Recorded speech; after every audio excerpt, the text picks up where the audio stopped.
আর এক ভাই প্রশ্ন করছে, ভাইয়া কেমন আছেন? আমি একজন কওমি মাদ্রাসা ছাত্র। আমরা যখন কওমি মাদ্রাসায় দাওয়াতি কাজ করতে যাই তখন আমাদের বিভিন্ন প্রশ্নের সম্মুখীন হতে হয়, দাড়ি খাটো করে মওদুদি সংক্রান্ত। আমরা এগুলো কিভাবে সমাধান দেবো, কি উত্তর দিতে পারি, তাহলে বললে খুশি হব। আমরা মাওলানা মওদুদিকে কোনো পীর মনিদ মনে করি না, আমাদের ফিকার কোনো আলেম মনে করি না তাকে। শুধু মাওলানা মওদুদি চিন্তার আলোকে কি জামাত ইসলাম চলে? এটা কি জামাত ইসলাম কোনোদিন অস্বীকার করছে যে মাওলানা মওদুদির ভুল নাই, এই নাই সেই নাই? এই যে আজকে অন দা রেকর্ড আমি বলে যাচ্ছি, দাড়ি রাখতে হবে এবং বড় দাড়ি ছেড়ে দেন। ইসলামী ছাত্র শিবির কোনো কওমি মাদ্রাসা সংগঠন না। ইসলামী ছাত্র শিবির এখানে স্কুলের ছাত্ররা আসে, কলেজের আসে, ইউনিভার্সিটি আছে, মেডিকেলের ছাত্ররা আসে। এখানে ভার্সাটাইল ছাত্রদের একটা সন্নিবেশ ঘটে। এখন যারা এই কাজটা বলে, কওমি মাদ্রাসায় যারা পড়ছে বা অন্য অন্য সরমনাই পীর সাহেবের যে সংগঠন বা অন্য যে সংগঠন, এই সংগঠনগুলো টোটালি কওমি মাদ্রাসা বেজ একটা সংগঠন।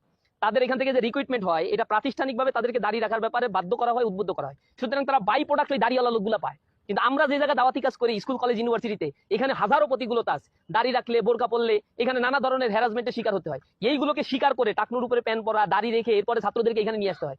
আগে একটা মানুষের জন্য নামাজ ফরজ, রোজা ফরজ,